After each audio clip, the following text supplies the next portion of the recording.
So how do we get people who are entitled or even delusional to understand something that's true, believe something that is true, or even change their values? If you want to know how, you're at the right place. I'm going to show you 2 different ways to do that. So if you're ready, let's get going.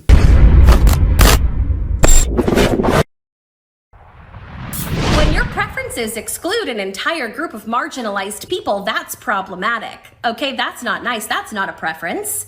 If you lump all fat people in one group together as though they are not very different individuals, that's fatphobic. Just like lumping all black people in one group and saying, I don't like black people, is racist. And lumping all disabled people in one group and saying, I don't think people in wheelchairs are hot, is ableist. Do you understand what I'm saying?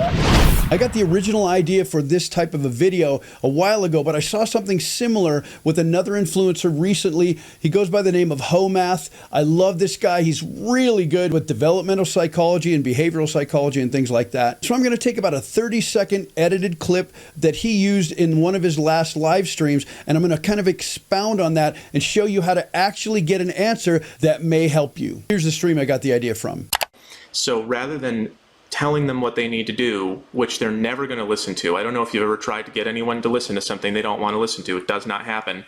You have to put them in situations where your choices are giving you consequences. You cannot just tell people, have this belief that you haven't felt yet. You got to make them feel it. And I don't know how we're going to do that. All right, so he ended with, we've got to make them feel it, but he doesn't know how to do that. I'm going to show you 2 ways to do that. The first part will be on a personal level, and the second part will be on a societal level. So let's start with dealing with entitlement and delusion in people by hitting it at a personal level. The first thing that you need to understand is that we feel things and we sense things from 3 different areas. It's not just the brain that everyone thinks of. It's not even just the heart that most people think of. And it's not just the gut feeling that people talk about. It's actually all related, and it has to start from the bottom up. Here's why. First of all, when you get a gut feeling, that's because the vagus nerve is what's acting up, and the vagus nerve runs all the way through your stomach, up your spinal column, into your brain, and it's got thousands upon thousands of neurons that are doing their job and delivering things to you like gut feelings or sensations. That's why you feel it down here, because those nerves are going ding and ding and ding and ding. Your adrenal glands are down there. All kinds of things are happening. This is why you get a gut feeling at first, and it has to start there. And only after that do we connect the heart,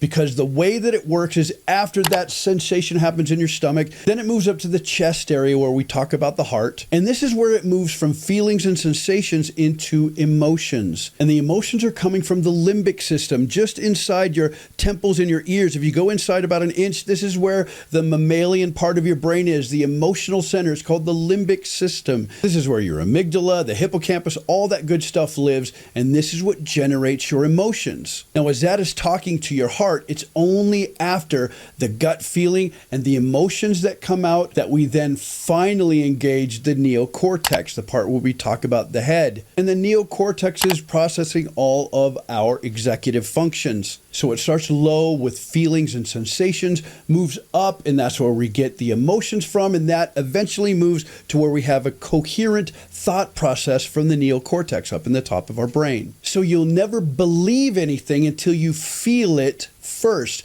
You can't just say, you need to believe this, because if people don't feel it and they don't have any emotion attached to it, they likely will have a very difficult time embracing that as full knowledge and as fact. Now that you know how and why this happens, let's talk very briefly about the personal level and the societal level. Now, on a personal level, what tends to change people the most is consequences. So people that are entitled and delusional need to see consequences to their actions. This is very difficult because even someone who's a 2 or a 3 or a 4 will constantly have men sliding into their DMs. You're going to have white knights galore that are going to be telling you everything that you want to hear. You're going to have beta males orbiting and telling you all kinds of wonderful things about yourself. And you may not even be average, but you feel like a total princess. You feel like you can have anyone you want because it doesn't matter what you look like. For the most part, men will always take any advantage they can to slide into the DMs and give you that dopamine hit and make you feel like you own the world. So with the constant dopamine hit from that and that affirmation and reinforcing the behaviors, it's very, very difficult to see consequences take place. And that's what changes people on a personal level, is generally consequences. So now we have to move back and step into what's called the societal level. This is the second part. If you can't make it happen on a personal level, then you start at the societal level, and that'll eventually work down to the personal level.